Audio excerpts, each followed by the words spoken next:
70 वर्षाच्या विमलाताईंनी एक खूप छान स्वप्न पाहिलं होतं आणि त्यांचं ते स्वप्न पूर्णही झालं. शेतीवाडीत काबाड कष्ट करून माझ्या मुलाला मी सरकारी अधिकारी बनवणारच आणि त्यानंतरच या जगाचा निरोप मी घेणार.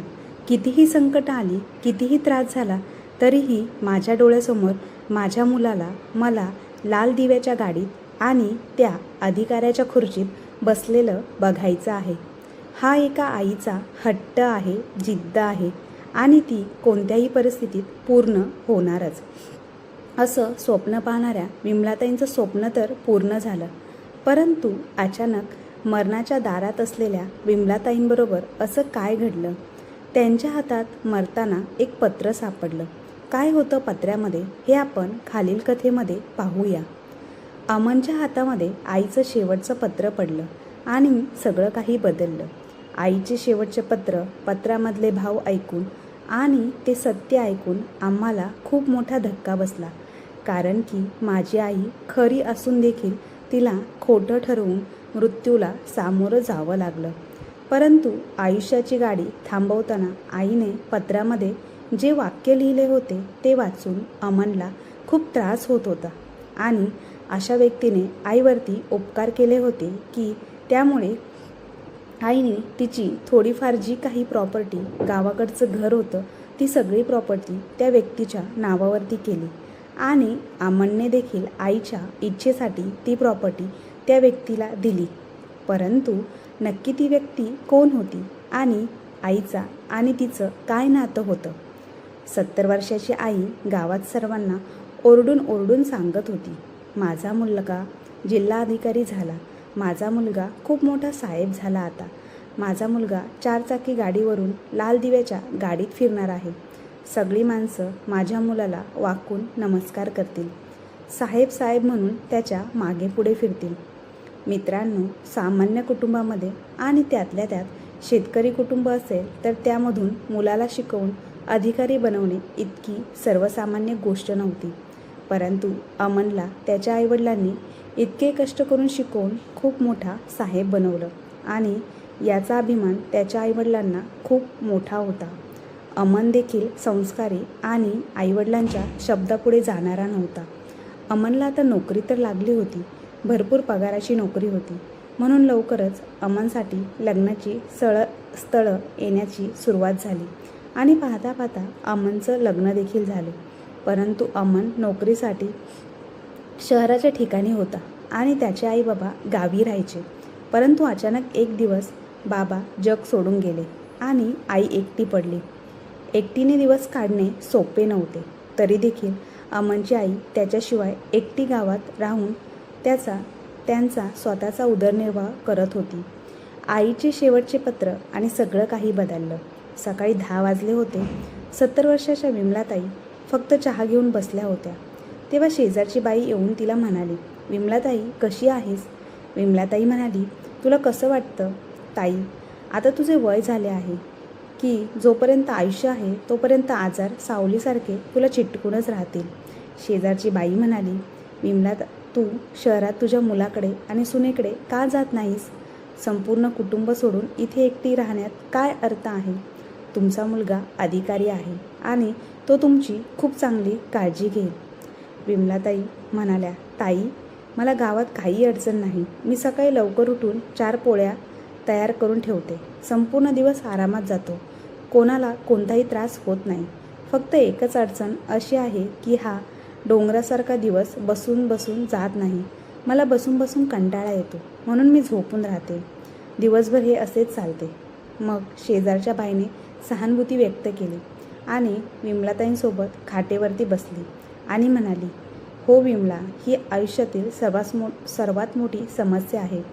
तारुण्यात माणसाकडे इतकी कामं असतात की त्याला वेळ मिळत नाही आणि म्हातारपणात काम नसते आणि फक्त वेळ उरतो. मुलगा आणि सून त्यांच्या जगाचा आनंद घेतात आणि म्हातारे आईवडील फक्त बसून मृत्यूची वाट पाहत असतात. आणि जर त्यापैकी एकाचा मृत्यू झाला तर दुसऱ्याचे आयुष्य नरकासारखेच बनते. मोहन भाऊ गेल्यापासून तुमच्या चेहऱ्यावरील हास्य कुठेतरी गायब झालं आहे. तुम्ही खूप थकल्यासारखे वाटत आहात. तुम्ही खरंच काही दिवसांसाठी तुमच्या मुलाच्या घरी भेट घेतली पाहिजे. त्यामुळे तुमचं मन प्रसन्न होईल. विमलाताई म्हणाली, हो ताई, मलाही तेच वाटते. काल मला अमनचा फोन आला होता आणि तो मला सांगत होता की तो पुढच्या आठवड्यात येईल. जेव्हा तो येईल तेव्हा मी त्याला सांगेल की मला त्याच्यासोबत घेऊन जा. अमन 4 दिवसांनी त्याच्या आई विमलाताईंना भेटायला आला. तिच्या मुलाला पाहताच तिला खूप आनंद झाला. विमलाताईंनी लगेच तिच्या मुलासाठी स्वयंपाक करायला सुरुवात केली. मुलाच्या आगमनाने तिला इतका आनंद झाला की ती सर्व आजार आणि कमजोरी विसरून गेली. अमनची आवडती पुरी भाजी बनवू लागली. पण जेव्हा विमलाताईंनी भाजी बनवायला सुरुवात केली तेव्हा तिच्या डोळ्यातल्या कमकुवतपणामुळे तिने भाजीत किती पाणी घातलं आहे हे तिला कळालेच नाही. तिने पुऱ्या बनवल्या, पण त्या काही जाड होत्या तर काही पातळ होत्या आणि काही थरथरत्या हाताने त्या तेलात तळायला सुरुवात करताच तिच्या हातावर तेलाचे शिंतोडे उडाले आणि फोड येऊ लागले. अमनने थंड पाणी हाताने आईच्या हाताला चोळले, थोडा आराम दिला. मग आई अपराधी स्वरात म्हणाली, मी काय करू बाळा, म्हातारपणात हातपाय नीट काम करत नाही. आता माझे डोळे निकामी होऊ लागले आहेत. मी कसं तरी स्वतःसाठी 2 रोट्या बनवते आणि स्वतःला सांभाळते, पण मी तुला नीट खायला जेवण देखील बनवू शकत नाही. मग अमन म्हणाला, आई काय, अगं तू छान जेवण बनवले आहेस. किती दिवसांनी मी तुझ्या हातची पुरी भाजी खाल्ली, मला तर खूप आवडली. मग अमनने मनात ठरवले की तो आईला या अवस्थेत एकटं सोडू शकत नाही. असा विचार करून त्याने आपल्या आईला त्याच्यासोबत येण्यास सांगितले आणि त्याची आई त्याला नकार देऊ शकलीच नाही. दुसऱ्या दिवशी गावकऱ्यांचा निरोप घेत विमलाताई मोठ्या उत्साहाने तिच्या मुलासोबत शहरात आली. तिच्या म्हातारपण तिच्या मुलासोबत, सून आणि नातवंडांसोबत आनंदाने जाईल असा विचार करून विमलाताई स्वतःला खूप भाग्यवान समजत होती. पण विमलाताई तिच्या मुलाच्या घरी पोहोचतात तिला लवकरच लक्षात आले की तिने शहरात येऊन खूप मोठी चूक केली आहे. तिला पाहताच तिची सून स्वातीचा चेहरा पडला. तिने खूप अनिच्छेने तिचे पाय स्पर्श केले. नातवंडांना भेटण्याचा उत्साहही संपला. नातवंड लगेचच काही न बोलता निघून गेली. मुलाच्या घरी इतके असभ्य स्वागत मिळाल्याने विमलाताई तिथे स्तब्ध उभी राहिली. त्याचवेळी तिच्या सुनेचा मोठा आवाज ऐकून ती थरथरली. स्वाती मोलकरणीला मागच्या खोलीत सर्व कचरा काढायला बाहेर सांगत होती आणि साफसफाई करून आईसाठी बेड बनवायला सांगत होती. बाथरूम जवळच होते, त्यामुळे आईला कोणतीही अडचण येणार नाही असे सांगितले. मग सोफ्याकडे बोट दाखवत तिने आईला सांगितले की इथे बसा. आई, तुम्ही चहा घ्याल का? आश्चर्यचकित होऊन आईने होकार दिला. काही वेळाने मोलकरीण चहा आणि नाश्त्याचा ट्रे घेऊन आईकडे आली. इथे विमलाताई इकडे तिकडे पाहत म्हणाली, मला कोणी दिसत नाही, सगळे लोक कुठे आहेत? तेव्हा मोलकरणीने सांगितले, मला साहेबांबद्दल माहिती नाही, पण स्वाती मॅडम तिच्या मैत्रिणीकडे पार्टीसाठी गेल्या आहेत आणि मुले त्यांच्या मित्रांसोबत बाहेर गेली आहेत. एकटी बसून चहा पीत विमलाताई विचार करू लागली, मी इथे फक्त या चहासाठीच आले आहे का? विमलाताई शहरात आल्या होत्या, पण एकटेपणाचा डंक तिला नेहमी सावत होता. तिला प्रत्येक क्षणी दुर्लक्षित वाटायचे. जरी तिचा मुलगा अमन तिची काळजी घेण्याचा सर्वतोपरी प्रयत्न करत होता, तो दिवसातून एकदा येऊन तिची तब्येतीची विचारपूस करायचा, पण त्याच्याकडेही आईसोबत बसायला एवढा वेळ नव्हता. मोलकरणीने विमलाताईंचे जेवण आणि खोलीची साफसफाई करायला सांगितले. नातवंडांना तिची अजिबात काळजी नव्हती आणि जर अमनने त्याची पत्नी स्वाती हिला तिच्या आईची काळजी घेण्यास सांगितले तर ती त्याच्यावर रागवायची आणि ती म्हणायची की ती एका चांगल्या गावात राहत होती. ते संकट माझ्या डोक्यावर आणण्याची आणि लादण्याची काय गरज होती? ते या मुद्द्यावर वारंवार भांडायचे. आता अमनने तिला काहीही बोलणे बंद केले. ते संपूर्ण घरात फक्त एक मोलकरीण शीला होती, जी विमलाताईंसोबत हसायची आणि तिच्याशी थोड्याफार गप्पा मारायची. ती एक दयाळू स्त्री होती, जी विमलाताईंचा एकटेपणा खूप चांगल्या प्रकारे समजू शकत होती. तिचा नवराही वारला होता आणि ती इथे काम करून आपल्या मुलांचे संगोपन करत होती. काम करताना कधीकधी ती स्वतःच्या गोष्टी सांगायची तर कधीकधी विमलाताईंच्या गोष्टी ऐकायची. पण स्वातीला हे आवडायचे नाही. ती बऱ्याचदा मोठ्या आवाजात म्हणायची, जसे की ती अशा लोकांशी बोलत आहे. पण ती हे सर्व काही आईला टोचून बोलत असे. आता विमलाताईंकडे बोलण्यासाठी फक्त मोलकरीणच होती. सुनेचे हे शब्द आईच्या हृदयात बाणासारखे टोचत होते, पण तरीही ती अपमानाचा कडू घोट शांतपणे गिळत होती. ती कोणाला काहीही सांगत नव्हती. एके दिवशी जेव्हा शीला कामावर आलीच नाही तेव्हा आई अस्वस्थ झाली, कारण आईकडे शीलाशिवाय हसण्यासाठी आणि बोलण्यासाठी दुसरे कोणीही नव्हते. आईने तो दिवस खूप कष्टाने घालवला. दुसऱ्या दिवशी शीला कामावर आली तेव्हा आईने तिला कामावर न येण्याचे कारण विचारले. असे विचारताच तिच्या डोळ्यातून अश्रू वाहू लागले आणि ती रडत म्हणाली, काल माझ्या मुलाला गंभीर दुखापत झाली आहे, म्हणून मी त्याला रुग्णालयात दाखल केले. डॉक्टरांनी खूप खर्च सांगितला आहे. माझ्याकडे तेवढे पैसे नाहीत. मला काय करावे हे समजत नाही. तिचे बोलणे ऐकून आईंना तिची दया आली. दुसऱ्या दिवशी सकाळी जेव्हा त्यांचा मुलगा अमन ऑफिसला जाण्यापूर्वी आईला भेटायला आला तेव्हा त्याने मोलकरणीला मदत करण्यासाठी त्याच्याकडे काही पैसे मागितले. तेव्हा अमन म्हणाला, आई मला ऑफिसला जायला उशीर होत आहे. मी स्वातीला सांगेल, ती तुला पैसे देईल. असे म्हणत अमन ऑफिसला निघून गेला. थोड्या वेळात त्यांची सून स्वाती पायावर धापा मारत खोलीत आली आणि म्हणाली, आई तुम्हाला पैशांची काय गरज आहे? मग आईने मोलकरणीबद्दल बोलतात स्वातीला राग आला. स्वाती रागारागात म्हणाली की हो, बाबांनी आमच्यासाठी खूप मोठी मालमत्ता सोडली आहे ना, मोलकरणीवर पैसे उधळायला. मी तिला तिच्या पगारापेक्षा 1 रुपयाही जास्त देणार नाही. आणि आई तुम्ही काळजीपूर्वक ऐका. स्वतःच्या कामावर लक्ष द्या, नाहीतर ते चांगले होणार नाही. यावर स्वातीने तिच्या मोलकरणी शीलालाही फटकारले. तिच्या सुनेला असे पाहून आई दगडासारखी खुर्चीत बसून राहिली आणि काहीच बोलली नाही. आई आल्यापासून स्वाती त्यांचा रागराग करत होती. ती अनेकदा तिच्या नवऱ्यालाही सांगायची की तुझी आई मला इथे आवडत नाही. तिला परत गावात सोडले तर बरे होईल, जेणेकरून ती तिथे तिच्या वयाच्या लोकांसोबत वेळ घालवू शकेल. पण अमन त्याच्या निर्णयावरती ठाम होता. एके दिवशी अमन ऑफिसमधून घरी आला तेव्हा त्याने स्वातीला नोटांचा एक गठ्ठा दिला आणि म्हणाला, स्वाती हे सुरक्षित ठेव, पूर्ण 2 लाख रुपये आहे. स्वातीने पैसे तिच्या कपाटात ठेवले आणि कपाटाला कुलूप लावताना निघून गेली. दुसऱ्या दिवशी घरात गोंधळ उडाला.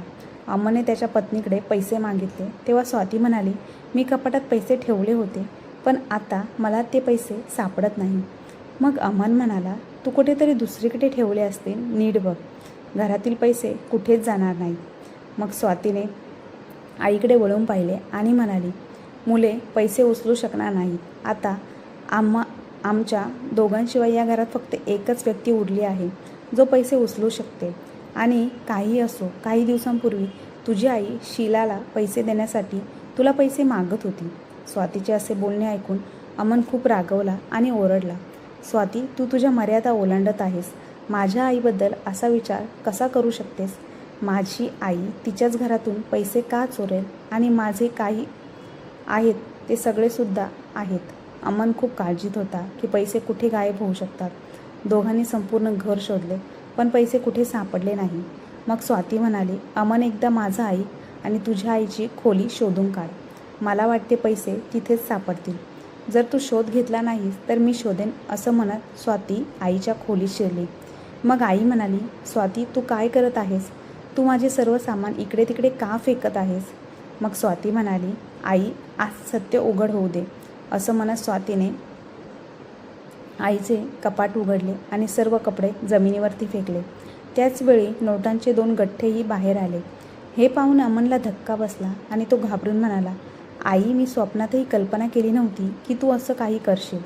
जर तुला पैशांची इतकी गरज होती तर तू मला सांगायला हवे होते. मग स्वाती म्हणाली, हे काय आहे? इथे फक्त 1 लाख पडले आहेत.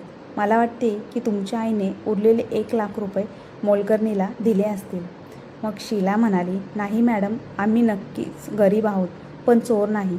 तिने लाखो वेळा सांगितल्यानंतरही स्वातीने तिचे काहीच ऐकले नाही आणि तिला कामावरून काढून टाकले. अमन तसाच ऑफिसला निघून गेला आणि म्हातारी आई मनातल्या मनात रडत राहिली. ती विचार करू लागली की आज माझ्या सुनेने माझ्यावर इतका मोठा कलंक लावला आहे. ज्या मुलाला मी आयुष्यभर वाढवले त्याने माझ्यावर असले चोरीचे आरोप केले आणि शांतपणे स्वीकारले. आईच्या मनात एक वादळ उठले, पण वरवर पाहता ती पूर्णपणे गप्प होती. कधी कधी अमनच्या मनात यायचे की त्याची आई असे करू शकत नाही, तो हे त्याच्या बायकोलाही समजावून सांगू इच्छित होता. एकदा दोनदा तो त्याच्या स्वातीशी याबद्दल शांत आवाजात बोललाही, पण स्वाती ऐकायला तयार नव्हती. मग एके दिवशी स्वाती म्हणाली, अमन, मी तुला काही सांगू का? मी आता तुझ्या आईसोबत नाही राहू शकत. मी म्हणते की तू तिला गावी परत सोडू नये, जेणेकरून ती आनंदी राहील आणि इथे आपणही आनंदी राहू. मग अमन म्हणाला, स्वाती, तू वेडी झाली आहेस का? गावातले सगळे लोक मला एक मोठा अधिकारी म्हणून ओळखतात आणि मी जर माझ्या म्हाताऱ्या आईला अशा अवस्थेत गावात एकटीला सोडले तर माझी किती बदनामी होईल. सगळे माझ्यावरती थुंकतील आणि तरीही आईची अवस्था पाहता तिला एकटी सोडणे योग्य होणार नाही. मग स्वाती म्हणाली, ठीक आहे, जर तू तिला गावात सोडू शकत नाहीस तर तू तिला वृद्धाश्रमात सोड. पण मी आता तिच्यासोबत राहू शकत नाही. तिच्यासोबत राहण्याचा आपल्या मुलांवर काय परिणाम होईल जरा विचार कर. मग काय, दुसऱ्या दिवशी अमन त्याच्या आईचे कपडे बांधताना म्हणाला, आई, मी एका वृद्धाश्रमात बोलून आलो आहे. उद्या सकाळी मी तुला वृद्धाश्रमात सोडेल. आता तू फक्त वृद्धाश्रमातच राहशील. जेव्हा अमनने आईकडे पाहिले तेव्हा आईचे डोळे रडून रडून लाल झाले होते आणि ती फक्त एवढेच म्हणत होती की बाळा, मला माहिती नाही तुझे पैसे माझ्या ट्रंकमध्ये कसे आले. वृद्धाश्रमात जाताना आई संपूर्ण मार्गात म्हणत राहिली की बाळा, ही माझी चूक नाही, मला वृद्धाश्रमात जायचे नाही. मी घराच्या कुठल्याही कोपऱ्यात पडून राहीन. मी कोणाला काहीही बोलणार नाही. तुझ्या वडिलांच्या मृत्यूनंतर तू माझा एकमेव आधार आहेस. आता जर तूच मला असे सोडून गेलास तर मी कसे जगेन बाळा. आई वारंवार अमनला विनंती करत राहिली, पण अमन त्याच्या पत्नीच्या बोलण्याने प्रभावित झाला आणि त्याने आईला वृद्धाश्रमात सोडली आणि मागे वळून देखील पाहिले नाही. घरी परत आल्यानंतर त्यांच्या दैनंदिन जीवनात तो व्यस्त झाला आणि स्वातीच्या मनालाही आईला वृद्धाश्रमात पाठवून थोडा दिलासा मिळाला. मित्रांनो, आज अमनच्या आईला वृद्धाश्रमात पोहोचून पूर्ण 2 महिने झाले होते. या दरम्यान आई दोनदा अमनशी फोनवर बोलण्याचा प्रयत्न केला, पण दोन्ही वेळा स्वातीने फोन उचलला आणि तो काही कामासाठी बाहेर गेला आहे असे सांगून फोन कट केला. आज अमन ऑफिसला जाण्यासाठी तयार होत होता तेव्हा त्याला फोन आला, मिस्टर अमन, तुमची आई वारली आहे. आईच्या मृत्यूची बातमी ऐकून अमनला धक्काच बसला आणि तो लगेच वृद्धाश्रमात निघून गेला. अमन त्याच्या पत्नीसह वृद्धाश्रमात पोहोचताच आईचा मृतदेह जमिनीवर ठेवला जात होता. पण अमनने पाहिली की आई मृत असूनही आई तिच्या दोन्ही हातांनी तिच्या छातीवर एक फोटो धरून होती आणि तिचे दोन्ही हात तसेच तहाट होते. मग एक म्हातारी बाई अमनकडे आली आणि म्हणाली, तू या दुर्दैवी आईचा मुलगा आहेस का? मग अमनने होकार देत मान हलवली. मग ती म्हणाली, बाळा, तुझी आई इथे आल्यापासून खूप गप्प होती. ती तुझा फोटो छातीशी धरून खुर्चीवर बसायची आणि रात्रंदिवस तुझी वाट पाहायची. पण मग ती म्हातारी बाई अश्रू पुसत म्हणाली, ही एक चांगली बाई तिच्या मुलाला घेऊन तिला भेटायला यायची. बऱ्याचदा ती तुझ्या आईसाठी तिच्या घरून शिजवलेले अन्न आणायची आणि स्वतःच्या हाताने तिला खूप प्रेमाने खायला घालायची. पण तो निघून जाताच ती पुन्हा दुःखाच्या खोल समुद्रात बुडून जायची. अमनला एका महिलेचे आणि तिच्या मुलाचे नाव ऐकून धक्का बसला. शेवटी ती महिला कोण होती? मग ती म्हातारी म्हणाली. ती एकटी बसून रडायची आणि फक्त एकच गोष्ट सांगत होती की माझी कोणतीच चूक नाही. काल रात्री ती अशीच बसली होती आणि सकाळी मी उठले तेव्हाही ती अशीच बसली होती. मी जाऊन तुझ्या आईला थोडे हलवले आणि त्या क्षणी तुझी आई खुर्चीवरून खाली पडली. मी वृद्धाश्रमाच्या संचालकांना कळवले. त्यानंतर डॉक्टरांना बोलवण्यात आले आणि कळाले की तुझी आई हे जग सोडून निघून गेली. मग त्या म्हाताऱ्या बाईने अमनला एक पत्र दिले आणि म्हणाली, बाळा, हे पत्र तुझ्या आईने तुझ्यासाठी लिहिले आहे. यामध्ये तुझ्या आईने तिची शेवटची इच्छा व्यक्त केली आहे. अमनने त्याच्या आईने लिहिलेले शेवटचे पत्र वाचायला सुरुवात केली. पण त्या पत्रात जे काही होते ते वाचताना अमनला मोठा धक्का बसला. एकीकडे त्याला त्याच्या आईच्या स्वप्नांचा स्वातीबरोबर वागण्याबद्दल लाज वाटत होती, तर दुसरीकडे त्याचे डोळे रागाने झळकत होते. ते पत्र वाचल्यानंतर अमन त्याच्या आईच्या मृतदेहाला मिठी मारून मोठमोठ्याने रडू लागला आणि जोरजोरात ओरडू लागला, आई, मला माफ कर. मी खूप मोठी चूक केली आहे. मी तुझे कधीच ऐकले नाही. मी तुला कधी वेळ दिला नाही आणि आज मला समजले की माझ्या आयुष्यातील सर्वात मोठी चूक मी केली आहे. त्यानंतर आईचा मृतदेह अंत्यसंस्कारासाठी नेण्यात आला. खूप दुःखद अंतकरणाने अमनने त्याच्या आईचे अंत्यसंस्कार केले आणि सतत अश्रू ढाळत घरी परतला. अमनच्या पत्नीला समजले नाही की पत्र वाचल्यानंतर अमनला अचानक असे काय झाले की तो असे वागू लागला. स्वाती अमनचे अश्रू पुसत म्हणाली, अमन, स्वतःवर नियंत्रण ठेव. मेल्यानंतर कोणीही परत येत नाही आणि हे सत्य आपल्याला बदलता येणार नाही. मग अमन स्वातीकडे रागाने पाहू लागला आणि म्हणाला, मला माहिती आहे माझी आई आता या जगात नाही आहे आणि मी तिला भेटू इच्छितो, तरी मी तिला भेटू शकत नाही. पण जेव्हा ती या जगात होती तेव्हा तिला माझ्या सहवासाची गरज होती. तिला माझ्याशी बोलायचे होते, तरीही मी तिला वेळ देऊ शकलो नाही. आणि हे सर्व फक्त तुझ्यामुळेच घडलं. तू माझ्या आईविरुद्ध कट रचलास आणि माझ्या मनात माझ्या आईबद्दल इतके विष पेरलेस की मी तिला नको असतानाही स्वतःपासून दूर केले. तिच्या शेवटच्या क्षणापर्यंत ती फक्त एकच गोष्ट सांगत राहिली की तिने कोणतीही चूक केलेली नाही, तिचा कोणताही दोष नाही. पण मी तिचा एकही शब्द ऐकला नाही. मी फक्त तुझ्यावर विश्वास ठेवला आणि तू माझा खूप मोठा विश्वासघात केला. अमनच्या तोंडून हे शब्द ऐकून स्वातीला धक्का बसला. त्या क्षणी अमनने स्वातीच्या आईला फोन करून म्हटलं की लवकर या आणि तुमच्या मुलीला इथून घेऊन जा. मला यायची काही गरज नाही. स्वाती मोठ्याने ओरडली, अमन, तू माझ्याबद्दल असे कसे बोलू शकतोस आणि तू माझ्याशी असे का वागतोयस? तू मला सांगत नाहीस? अमन म्हणाला, तुला लवकरच सर्व काही कळेल. थोड्याच वेळात स्वातीची आई आली आणि रागाने म्हणाली, तुम्हाला माझ्या बुद्धीबद्दल काय वाटते? तिच्याबद्दल असे बोलण्याची तुमची हिंमत कशी झाली? तुम्हाला माहीत नाही का मी काय करू शकते? त्याचवेळी अमन ओरडला, तुम्हाला काय करायचे ते करा, पण आता ही बाई माझ्या घरात राहणार नाही. तुम्हाला माहिती आहे का की तुमच्या मुलीने काय केलं आहे? अमनचा रागाने भरलेला आवाज ऐकून स्वातीची आई थोडी शांत झाली आणि म्हणाली, स्वातीने असे काय केले की तुम्ही तिला घराबाहेर काढत आहात? मग अमन म्हणाला की माझी आई सुरुवातीपासूनच तुमच्या मुलीच्या डोळ्यात खुपत होती. मी इतके दिवस माझ्या आईपासून दूर राहिलो ते फक्त तुमच्या मुलीमुळे. आणि आता जेव्हा मी तिला तिच्या म्हातारपणात माझ्या घरी आणले तेव्हा तुमच्या मुलीने अशी घृणास्पद युक्ती खेळली ज्याच्यासाठी फक्त मीच नाही तर देवसुद्धा तिला कधीच माफ करणार नाही. असे म्हणत अमनने त्याच्या सासूबाईंना त्याच्या आईने लिहिलेले पत्र दाखवले आणि म्हटलं की हे पत्र माझ्या आईने तिच्या शेवटच्या क्षणी लिहिले आहे, ज्यामध्ये तिने तिच्या मनातील प्रत्येक गोष्ट व्यक्त केली. पत्रात लिहिले आहे, माझ्या प्रिय मुला अमन, नेहमी आनंदी राहा. बाळा, मी जिवंत असताना तू माझा एकही शब्द ऐकला नाहीस, पण मला खात्री आहे की माझ्या मृत्यूनंतर जेव्हा तू माझे हे पत्र वाचशील तेव्हा तू माझ्यावर विश्वास ठेवशील. खरं तर मी तुझ्या घरी आल्यापासून तुझी बायको माझ्याशी कधीही नीट बोलली नाही. बोलणे तर विसरून जा, ती मला नेहमी टोमणे मारायची. जेव्हा मी मोलकरणीला देण्यासाठी तुझ्याकडे पैसे मागितले आणि तू ही जबाबदारी तुझ्या बायकोवर सोडून ऑफिसला निघून गेलास तेव्हा तुझ्या पत्नीने मला इतकी बोलली ते मी वर्णन करू शकत नाही. मला एक असह्य विधवा आईच्या असह्यतेची दया आली म्हणून मी तिला माझी सोन्याची अंगठी दिली, जेणेकरून ती विकून तिच्या मुलावर उपचार करू शकेल. पण शीला मोलकरीण इतकी स्वाभिमानी स्त्री ठरली की तिने दिवसरात्र कष्ट केले आणि माझे कर्ज फेडण्यासाठी पैसा गोळा केला. तुम्ही मला वृद्धाश्रमात पाठवले हे तिला कळताच ती माझे कर्ज फेडण्यासाठी इथे आली. मला तिच्यासोबत तिच्या घरी घेऊन जायचे होते, पण मी तिला स्वतः नकार दिला आणि म्हणाली की एक दिवस माझा मुलगा अमन मला घ्यायला नक्की येईल. बेटा, तुझे पैसे गायब होण्याच्या आदल्या दिवशी तू ऑफिसला गेल्यानंतर स्वाती माझ्याकडे आली आणि म्हणाली, आई, जर तुम्ही असेच बसलात तर तुमची नुकसान होतील, त्यामुळे तुम्ही तुमचे शरीर थोडे हलवत राहा. असे म्हणत तिने मला पार्कमध्ये फिरायला पाठवले. पण मला समजले नाही की जी सून माझ्याशी बोलायलाही तयार नव्हती ती आज माझी इतकी काळजी कसू करू लागली.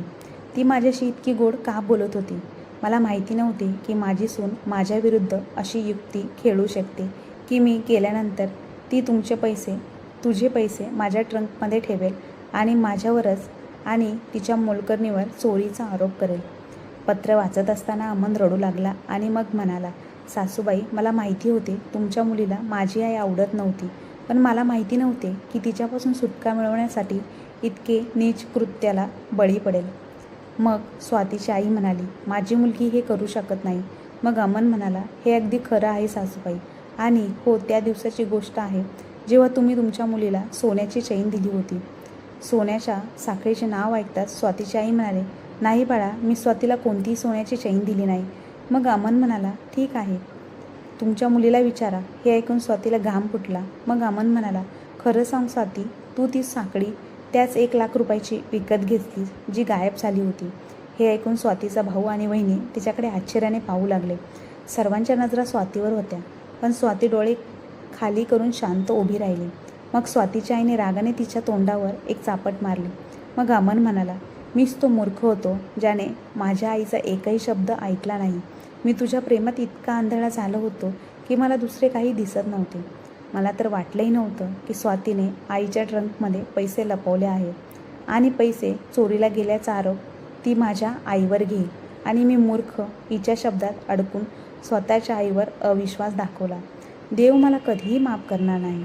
मग अमनने पत्र वाचले आणि म्हटले की माझ्या आईने तिची शेवटची इच्छा लिहिली आहे की तिचे गावातील घर हे मोलकरीण शीलाच्या नावावर हस्तांतरित करावे आणि असे करून मी माझ्या आईच्या शेवटच्या काळात तिने केलेल्या सेवेचे ऋण फेडू शकेल. आणि शेवटी तिने लिहिले की हे पत्र लिहिण्याचा तिचा उद्देश कोणालाही दोषी सिद्ध करणे नाही. तिला फक्त स्वतःला निर्दोष सिद्ध करायचे होते आणि माझे आयुष्य माझ्या कुटुंबासह आनंदाने घालवायचे होते. तरच तिच्या आत्म्याला शांती मिळेल. हे सर्व वाचत असताना अमन ढसाढसा रडू लागला आणि जमिनीवर बसून म्हणाला की जर मी माझ्या आईला सोडले नसते तर ती आज माझ्यासमोर सुरक्षित असती. मी एकदा तिच्यावर विश्वास ठेवला असता तर कदाचित आज सोबत असे झाले नसते. अमन असे रडताना पाहून स्वातीच्या आईचे डोळे भरून आले आणि ती म्हणाली, अशी मुलीपेक्षा माझी मुलगीच नसते तर बरं झालं असतं. मग तिचा भाऊ रागाने म्हणाला, एवढे घाणेरडे कृत्य करण्यापूर्वी तू एकदाही विचार केला नाहीस की जर मी आणि तुझी वहिनी जर तुझ्या आईशी हे सगळं करेल तर तुला कसे वाटेल. एकीकडे तुझी सासू होती जिने एका गरीबाला मदत करण्यासाठी तिची सोन्याची अंगठी दिली आणि दुसरीकडे तू आहेस जिने सोन्याची चैन विकत घेऊन तुझ्या सासूची सुटका करून घेण्यासाठी इतके घाणेरडे कृत्य केले. मग अमनला प्रोत्साहन देत त्याची सासू म्हणाली, बाळा, तुला काय होत असेल ते मी समजू शकते आणि तुझ्या आईसोबत जे घडले ते विसरणे तुला सोपं नाही. पण मी तुला विनंती करते की माझ्या मुलीला एक संधी दे आणि तुझ्या आईलाही असे वाटते की तू तुझ्या पत्नी आणि मुलांसोबत आनंदाने राहावी अशी त्यांची इच्छा होती. आज स्वातीला पश्चाताप होता की तिने स्वतःच तिच्या घराला आग लावली. तिने तिच्या सासूशी इतके वाईट का वागली ज्यामुळे तिला इतके दुःख झाले. शीलाने तिच्या शेवटच्या काळात आईची सेवा करून आणि आईवर केलेले उपकार ओळखून अमनने आईचे गावातले घर शीलाच्या नावावर केले. आईची शेवटची इच्छा पूर्ण करण्यासाठी अमनने स्वातीला पुन्हा घरात ठेवले, पण स्वातीला तो कधीही माफ करू शकला नाही. स्वाती अमनच्या हृदयात पुन्हा स्थान निर्माण करण्यासाठी सर्वतोपरी प्रयत्न करत होती, पण कदाचित आता ते शक्य नव्हते. तर मित्रांनो, अशी ही हृदयस्पर्शी कथा ऐकून तुम्हाला काय वाटते ते कमेंट बॉक्समध्ये नक्की कळवा. आणि आजची कथा आवडली असल्यास आपल्या चॅनलला लाईक, शेअर, सबस्क्राईब नक्की करा. धन्यवाद.